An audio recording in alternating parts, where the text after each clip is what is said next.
For me, personally, one of the most appealing prospects of returning to the Bourne franchise was the chance to reunite with one of my favorite directors and good friends, Paul Greengrass.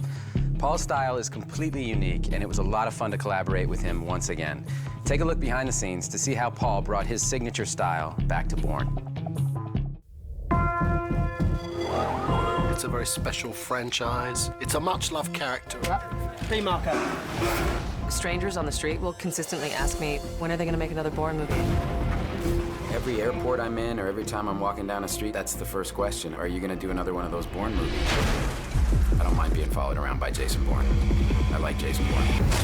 Jesus Christ, that's Jason Bourne. Why would he come back now?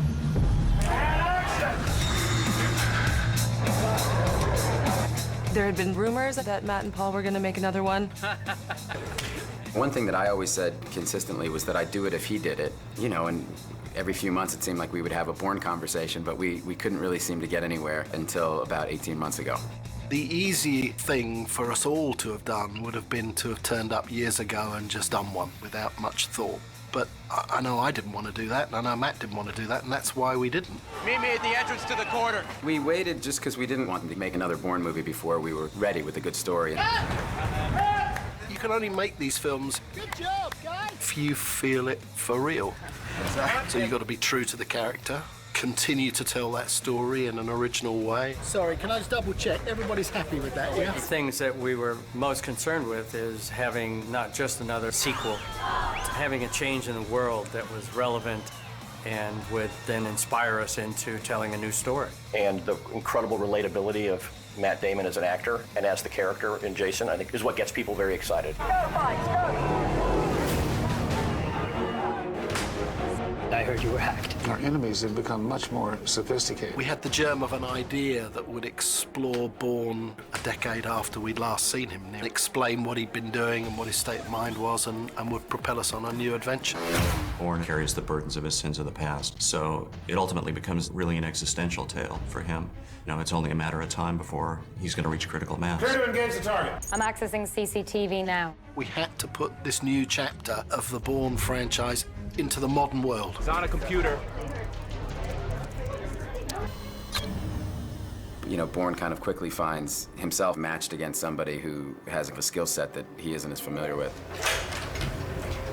We're heading into the new world. It's Bourne, but there's now a fourth version of warfare. So what's the status? There's this whole area of CIA activity. They're going to be working on cyber, artificial intelligence. Heatherly is one of the key aspects of cyber research at CIA, and that's what she's a specialist in. I don't think her job existed 10 years ago. You could almost Go in on it. do you know what I mean, and really feel, because she's communing with it. Yeah, yeah. She's playing the instrument, is what's going on. Yeah, yeah. You know what I mean? She's carrying that computer with her everywhere, and it's part of her personality and what makes her feel the most powerful and yet the most safe. I appreciate your enthusiasm, but do not push your personal agenda to the DNI.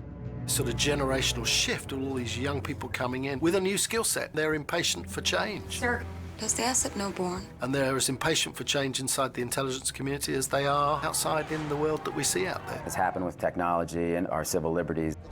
To what extent people are keeping tabs on us and on our digital life. That's when it got exciting, really, because you suddenly felt that Bourne was not in the old binary world of identity and supremacy and ultimatum. He was in a much more interesting modern world where his loyalties was much less clear than it once had been. Drive. I think that's testimony to Paul always having a great sense of what's timely and what's contemporary. That was something that he felt very compelled to start our story in. It wasn't supposed to go like this. I wanted to talk. It feels like it's the next chapter in the story, and that's what I most wanted. I know who I am. I remember what happened. I remember all of it. They actually picked up all the threads that they had laid out. They brought it back together. Remembering everything doesn't mean you know everything. Paul knows all the kind of clues that he's put out there, and he's very concerned and very precise in that he wants to make it all come together. I'm talking about Richard Webb, your father. Not bad.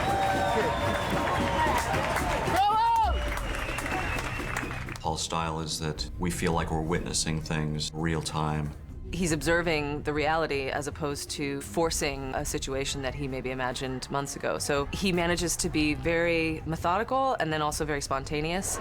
He's looking at the movie as it's being made, and it's kind of speaking back to him, and then that's giving him new ideas. You won't be able to take your eye line and you can't reset, but I'm thinking that you can take your eye line, don't you think? Both Paul and I came out of a documentary background. We try and just be a bit more open and free and looking for that kind of that genuine thing that happens between human beings.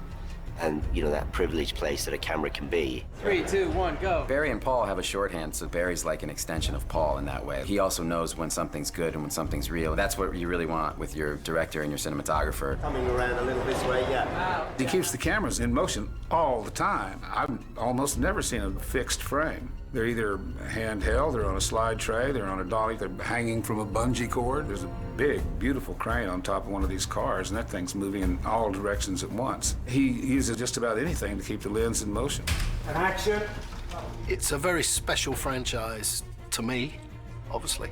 So you've got to continue to tell that story in a way that people will go, oh, that felt like a Bourne movie. Right. We have to give our audience very early on proof that we're not kidding around. We're not just turning up. And I said, unfortunately, that comes down to you, Matt. Yeah, I'm a little older, so so it takes longer. But yeah, no, it's a lot of weight training and a lot of boxing, cross training, strict diet, and stuff like that. I'll look up at you, like literally look at you and see you. Actually been 15 years, I think I counted, since Identity, which is all of my adult life. It's kind of, so far, it's kind of crazy. No, it's been a defining role in my life and my career, and it's been a huge role for me on a whole number of levels. You know, to do something 4 separate times in your career, it's gonna follow you around. One of the great things about these movies is we've all become really good friends. The great thing about working with the same people is it goes back to that issue of trust. I'm excited to be working on a Paul Greengrass movie again. He's a great person to work for. I just trust him completely. When you make a film, you want people you can trust, and there's no better friend and colleague than Matt. It was absolutely exciting to see suddenly, oh, there's Jason Bourne. You know what I mean? He's back. That was absolutely terrific. Absolutely brilliant.